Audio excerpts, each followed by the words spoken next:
Good evening, everyone. This week's Parsha is Parsha Emor, Tavshin Pei Gimel. I'd like to speak about an aspect of the mitzvah or the period of time that we're in right now, which we call Sfiras Omer. Now, in this week's Parsha, we have the mitzvah of counting the Omer, which is Perek Chav Gimel, Pasuk Tesvav, chapter 23, verse 15. Usafartem lachem imachras haShabbos, you shall count for yourselves after the Shabbos, which means the holiday. From the day that you bring the Omer offering, the barley meal offering, which was called the Omer, that was waived. 7 complete weeks they shall be.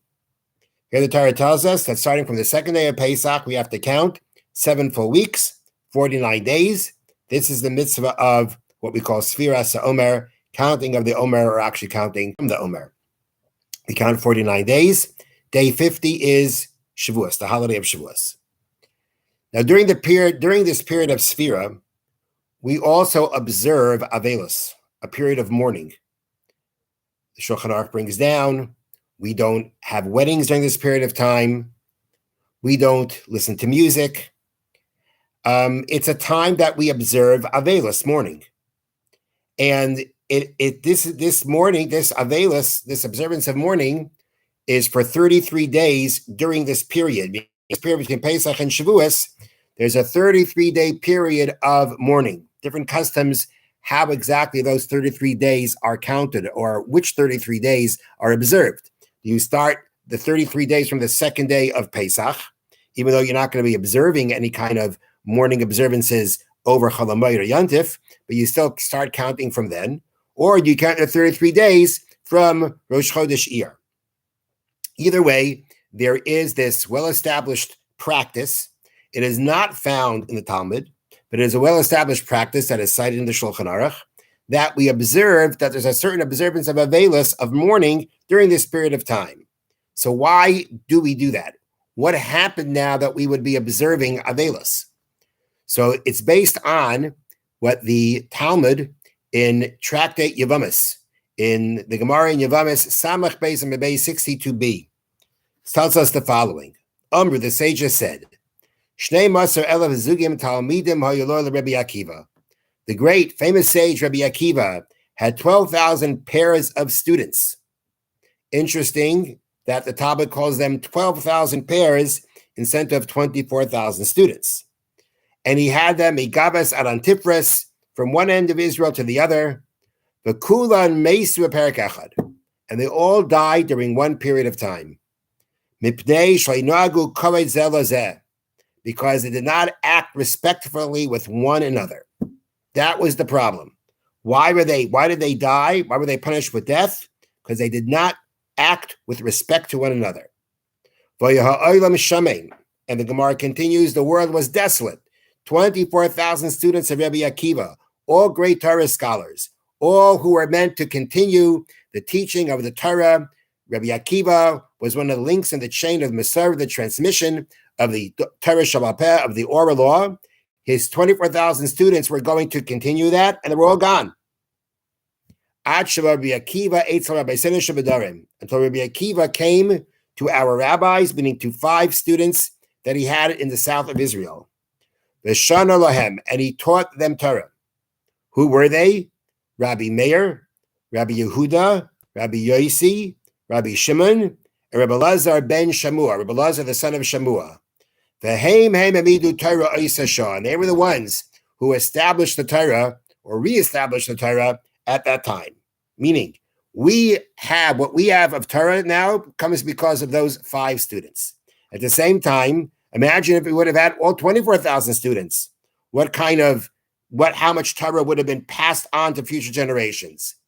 Losing 24,000 students like that, 24,000 scholars, meant there was going to be a loss of Torah at some level.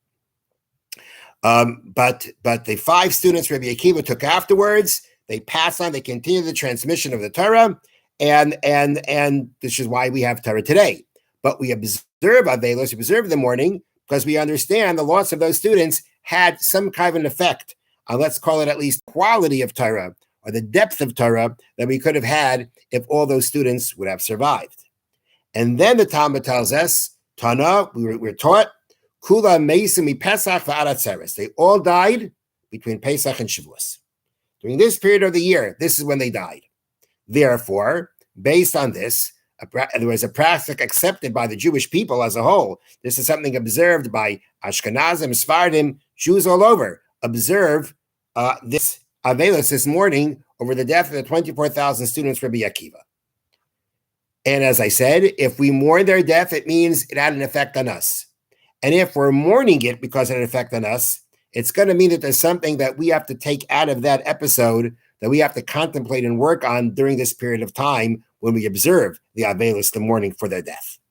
There's a couple of questions that have to be explained. Number one, it says that they all died because they did not act respectfully with one another. So number one, why is that a reason to be punished with death? Where do we ever find? How are we to understand? It doesn't say in the Torah, if you don't respect a friend, you're liable to a punishment of death. So what happened here? That's number one. What happened here? We know the Talmud is telling us, the Talmudic sages were able to, in their great wisdom and great perception, and a perception that was based on Ruach HaKodesh, a spirit of holiness, they were able to see beyond what we can typically see. And they understood the problem here was they didn't act respectfully with one another. They were able to tell us what they did wrong, that because of that they died. What was the reason that they died? But still, how do we understand? How does not acting with respect to one another, why is that a reason to die? What is the meaning behind that they didn't respect each other? And what was the cause of it? And also, what way is it, the fact that the Torah tells us that, the Gemara tells us, that they died between Pesach and Shavuos, what's the point of that? Why is it important to know that? Because don't forget, the Talmud itself never said that we have to observe Avelos. It wasn't from the sages of the Talmud or from the Mishnah that instituted this. But it still tells us that they all died during this period of time. Why is it important to know? And is there a reason why specifically during this period of time they died? Okay, so now let's first approach the cause. What was the cause? The Talmud is telling us how things manifested itself. The problem was they did not act respectfully with one another. Okay, what was the cause of that? Do we know a cause of that? So I want to share with you a comment from a commentary called Ben Yehoyada, who is actually otherwise known as the Chida, Rabbi Chaim Yosef David Azulai. He was a Sephardic sage. And he has a commentary on these, what we call Agadic Gemaras. And he comes to explain why the Talmud, as we started off, why does the Talmud call them 12,000 pairs of students instead of 24,000 students? So today he answers that Rabbi Akiva was very wise, he's very perceptive, and as we said before, his perceptiveness or the sages was based on what we call Ruach HaKodesh, the spirit of holiness, which is a perception beyond a regular human perception. And he says Rabbi Akiva understood Beruach Kodshay, with his spirit of holiness, which means it wasn't that obvious, but he was able to see it. Sheyesh lehem midas kina. They were jealous of each other. That was the problem here. That was what was festering within them. And therefore, he had a plan. His plan was like this. If they're jealous amongst each other, then what he should do is make the setup, meaning they always study with partners. That's how people study. That's how they study. To this day, that's how people study. So Rabbi Akiva figured that if the partners consist of what the Ben Yehoyada calls a katan and a gadol, a small student and a great student, meaning there were students who already held a place of greatness, and there were younger students who weren't as great yet. They hadn't learned as much. So he figured if we pair up the katan and the gadol, the smaller student and the greater student, basically then everybody knows their place. The gadol understands that he knows more than the younger one. No reason to be jealous because of competition with his colleague. And the younger one knows his place, and he doesn't know as much as the older one. And therefore, there should be no place for jealousy. Rabbi Akiva tried to get at the problem of kinna that was festering within them by setting it up in a way that the jealousy shouldn't be there and shouldn't boil over into something. Unfortunately, he says, but it didn't help. It did not help. Because as it says at the end, they did not act respectfully with each other, which is why they died. So therefore, the reason why the Talmud says that they calls it 12,000 pairs is to bring out this idea that Rabbi Akiva had them as 12,000 pairs. There was something special about those 12,000 pairs if the Talmud wants to bring it out. To tell us that they were learning with partners, with a study partner, that's common, that's basic. The point is to say there was something special about these pairs. They were paired in a way that was meant to avoid any pitfall of jealousy, but it didn't help. The jealousy still was there, and it led to not acting respectfully with one another.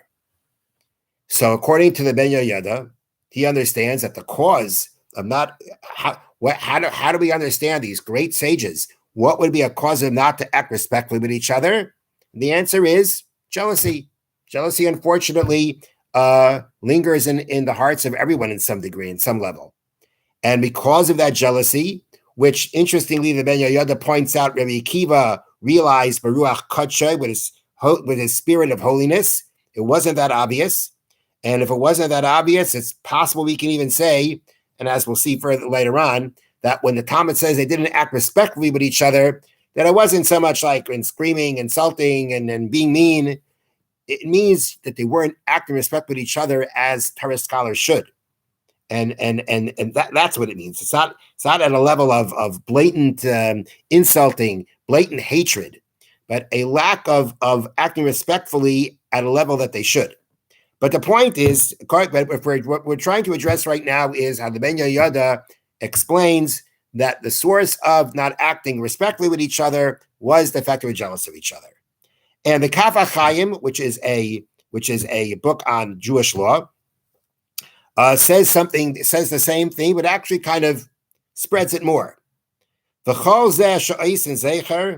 And all this that we do, referring to the observance of Avelis that we do in this period of time, all this we do is to remind ourselves as a remembrance.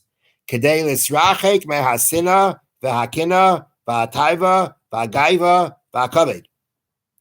purpose of mourning is that we should remember to distance ourselves from hatred, jealousy, lust, physical gratification, arrogance, and honor-seeking.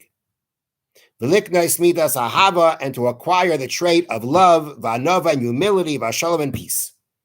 So the Kaf HaChaim spreads it out more. And he says that at some level, when you're talking about jealousy, so again, they didn't act honorably with each other, means there was a dislike. The cause of that dislike, jealousy. Jealousy can come from the fact that a person seeks honor, from the fact that a person seeks physical gratification, in the sense they're very involved in physical gratification, or more than they should be, which again lends itself to being self-centered, and arrogance. All these things work together. And all these at some level were a cause for why the students of Rabbi Akiva treated each other the way they did. And says the Kaf HaChaim, if this is what we're mourning over, then the mourning is not just to mourn a loss for the sake of mourning, but it's rather to take the lessons that we can from it and to at some level rectify where they fell short. That is what the Avelis is meant to do. It's meant for us to be reminded what they did and to contemplate what they did, to contemplate the source of what caused it, and for us to rectify that within ourselves, because as we see there, how much damage it caused and how much damage it can cause in our lives. Okay, so according to this, the cause, the root of why they didn't act respectfully with one another is jealousy, arrogance, etc. The Medrash tells us something else. And it seems from the commentaries that it's not necessarily in line with what the Talmud says. It would seemingly be a different approach. This is a Medrash in the book of Koheles, the book of Ecclesiastes. And this is the Medrash on Koheles, Yud Aleph Vav, chapter 11, on chapter 11 of the book of Koheles, Pasuk Vav, verse 6, that reads, Ba'boker zara ezarecha, in the morning plant your seeds, Ube'erev al tanach yadach, and in the evening, don't let your hand rest. Means basically, sow in the morning, work by day, and keep going by night. So the Medrash says that what the pasuk means to bring out to us is that actually that morning actually means youth, and evening means one's old age.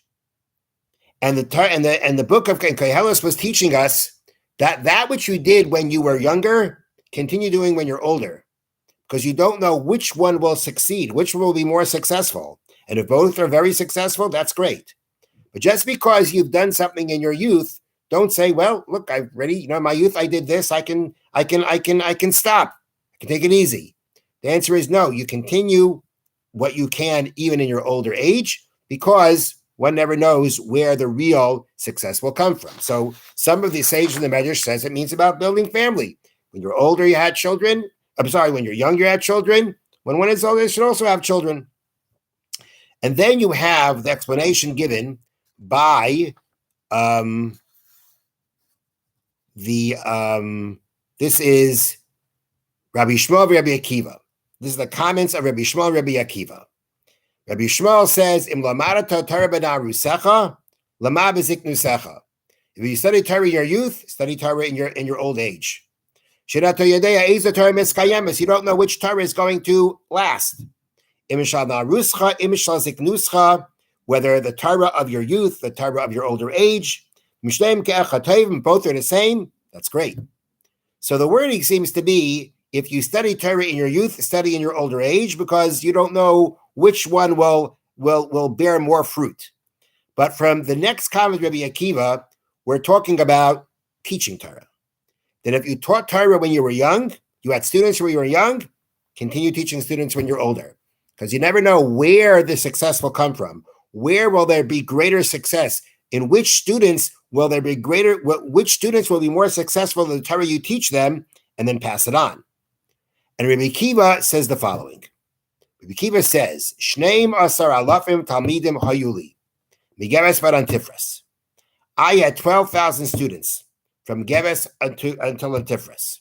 So there's a little bit of a different version here of the story. The Gemara in Yavamis called them 12,000 pairs. Here the Medrash calls them 12,000 students. They spread from Geves until Antifras, just as the Talmud says. And Rabbi Akiva continued, and they all died in my lifetime. Bein Pesach la'atzeres, bein Pesach and Shavuos. Shiva, and at the end, I had 7 students. Talmud said 5, Medrash says 7.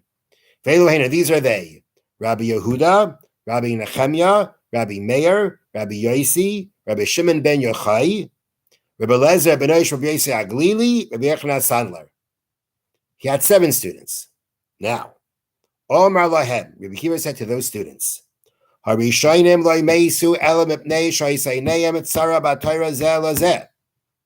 your predecessors died because they were stingy in Torah with one another. That's how he explains it.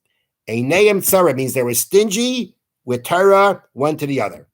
They were stingy with their Torah. They weren't ready to fully share each one's Torah knowledge, each one's Torah understanding. At some level, they held back. They did not want to share it completely with their colleagues. That was the problem. That's why they died. Atam l'siyu kain, you should not be so. So according to this Medrash, Rabbi Akiva himself said, what was the problem? The problem was they were stingy with each other with their Torah. When a person is stingy, there's something in their head that says to them that if I give something of mine to someone, that means I lose. I've lost out on it. When a person is stingy with their Torah, it means they feel that if they're going to share everything that they have, they're going to lose out. If I share it with my friend, I lose out. I lose my status. I lose whatever I feel I have up on him. And therefore, they didn't do it. That was the problem, Rabbi Akiva said.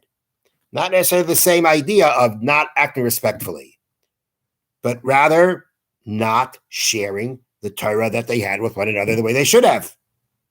And he told his students, you should not be that way. So what did they do? What the Talmud says, or the Midrash says, I'm sorry. Miyad amadu. Immediately they stood up. Umilu kol eretz Yisrael Torah, and they filled the whole land of Israel with Torah. Immediately they got up and they filled all of the land with Torah. They took the lesson of Rabbi Akiva, and they filled the land. They filled the Eretz Yisrael with Torah. Now it's interesting. The Medrash says he told them what was the cause. Don't do so. So what does it say? Immediately they got up and filled all of Israel with Torah.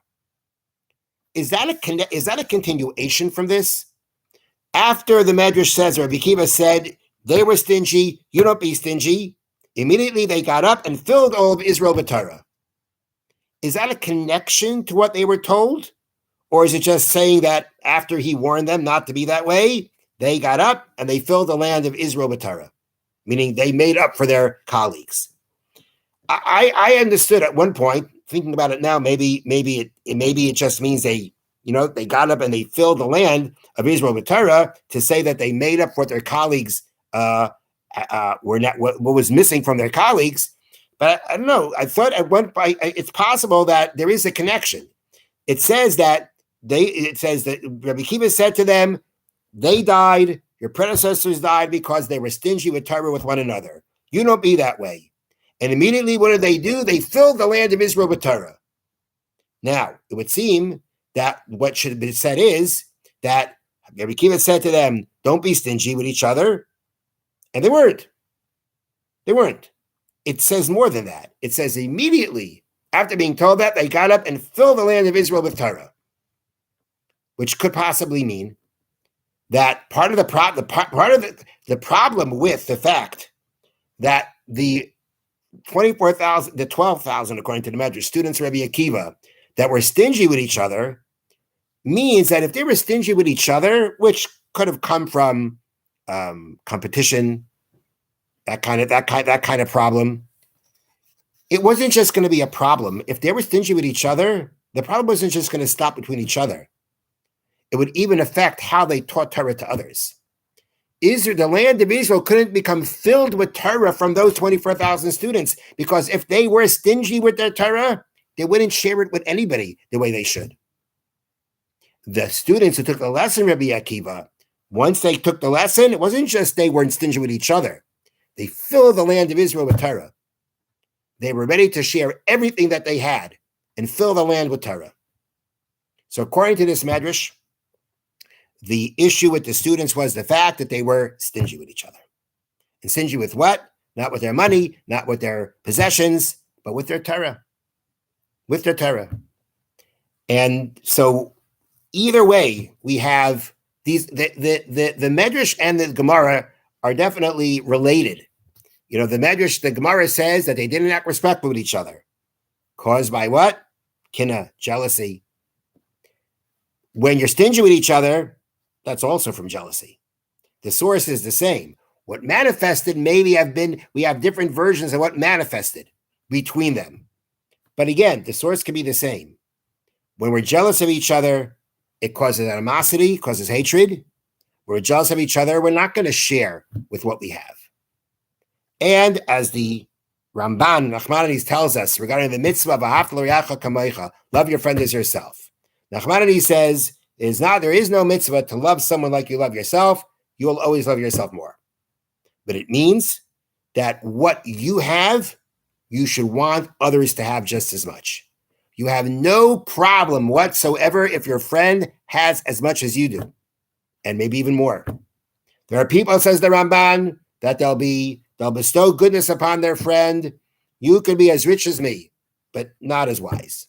And even if I will be willing to share my wisdom and my riches with you, but I have to be better. Ahavta l'reacha kamocha says, I don't hold back.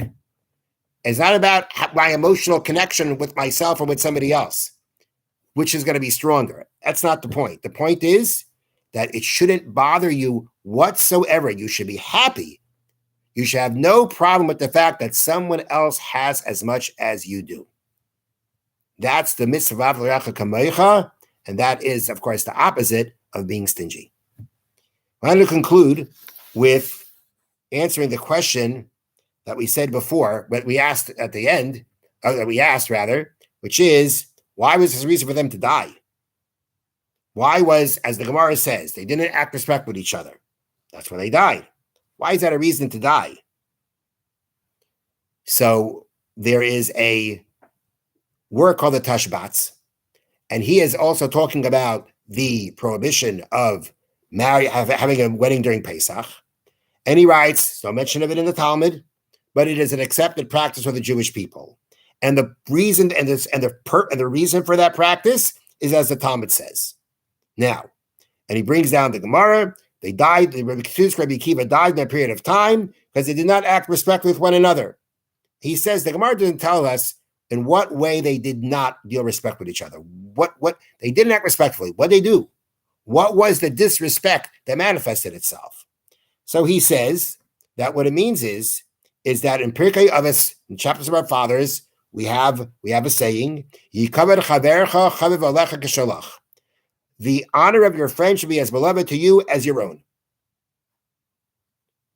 The respect, someone else, the respect of your friend should be beloved to you. You should respect someone's dignity. You should respect someone as he would want to be respected.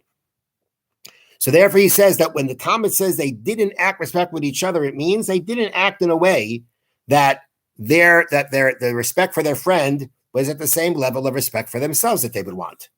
So it doesn't necessarily point specifically to what they did wrong in the sense that they insulted, they speak Lashon Hara. What did they do? Well, the way the Tashbats, if I understand correctly, is saying that it was something kind of subtle.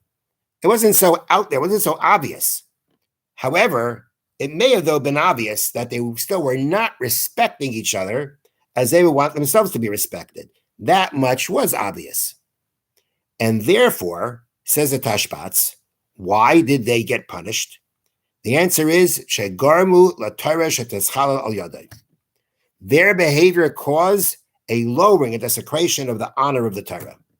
Because if people see that Torah scholars are not acting respectfully with each other, then that diminishes the honor of Torah. That means people say that here they study Torah and they still don't treat each other as they should. There's the problem itself when one doesn't honor their friend as they should. When they don't honor their friends as they want to be honored. But when it comes out in a way that it desecrates the honor of Torah, as we call it Tzachil Hashem, it desecrates the name of God, then that makes it much more severe. In this case, it was noticeable enough that these scholars were not acting respectfully with each other, again, at a level of the way they want to be respected. Meaning, I understand this as they weren't necessarily outrightly disrespecting each other, but they were not respecting each other as they would want to be respected. That was what was noticeable. That's what people saw. And that was a desecration of Hashem's name, a desecration of Torah. When people see Torah scholars acting like that, they say, look, they learn Torah and they still act like this. That means there's something lacking, chas v'shalom, in Torah. That was the severity of their sin. When you do a chilul Hashem, when you desecrate Hashem's name, that's very severe. And that could be a cause for a punishment as severe as death. Now, one last thing. We have the question, the Gemara points out they died between Pesach and Shavuos. How are you to what's the point? And is there something behind why they died during this period of time? And the answer that is given is that the Torah tells us that when the Jewish people stood at Mount Sinai, Vayichan Sham Yisrael neged Ahar, the Jewish people encamped opposite the mountain. Rashi comments, cites a medrash, Ki isha echad b'leiv echad. They were like one man with one heart. The Jewish people, when they came to Mount Sinai, they attained a level of unity. And as the medrash points out, reaching that unity was the prerequisite for being able to receive the Torah. That means that when we are in a period of time that we're preparing for Shavuos, which is between Pesach and Shavuos, we're preparing for the giving of the Torah that happened on Shavuos, then if the Jewish people had to come to a level of unity in order to receive the Torah, then we also have to work on unity during this period of time, because we're also going to go through a receiving of the Torah on Shavuos. It reoccurs every year. So every year we should be at this period of time focusing on unity because it's part of our preparation for Shavuos, for the giving of the Torah. So that means that the students of Rabbi Akiva were ignoring that lesson. This was a period of time especially for unity. And it was at this point of time that they weren't doing that. That made what they did even more severe. That made the Chil Hashem even greater. That made this period a period of time that what we call the Midas Hadin, the attribute of justice, would be much stronger at this point of time when one does not act respectfully enough. This is the time you should be even more than other times acting respectfully, and you weren't. That makes it worse. That compounded the Chil Hashem, the desecration of Hashem's name that took place. And all of those together caused this terrible punishment for the students of Rabbi Akiva. So what we have here is a number of important lessons. That when we observe the Avelis, the mourning, for this desolate, we're doing it for the death because of the death of the 24,000 students of Rabbi Akiva. The Talmud says it was because they acted respectfully with each other. The Medrash says they were stingy with each other. Whichever explanation it is, these are things we have to work on. And the source of all these problems is that very difficult trait of kin, of jealousy. This is a time period that we have to work on unity, as the Jewish people did before they received the Torah. A unity that says, no one hurts me, no one takes anything away from me. What I have is from Hashem, and I don't lose anything if I share with somebody else. And it's a time to work on this, the causes of whatever manifests itself, whatever manifests between the students. And it's also, as the Tashbat would say, or as he points out, this was a time of Chil Hashem, a desecration of Hashem's name. It means we have to think about that also. We have to realize that we, as Jews, are always observed, our behavior is always observed, and it's always connected to our religion. And therefore, the more we behave the way we should, the more we sanctify God's name, because people are attributed to our religion. And if we don't act the way we should, then that could be a desecration of Hashem's name, chas v'shalom. All these are important lessons for us to observe at this time as we approach the holiday of Shavuos. We approach the giving of the Torah, the receiving of the Torah. Have a wonderful evening.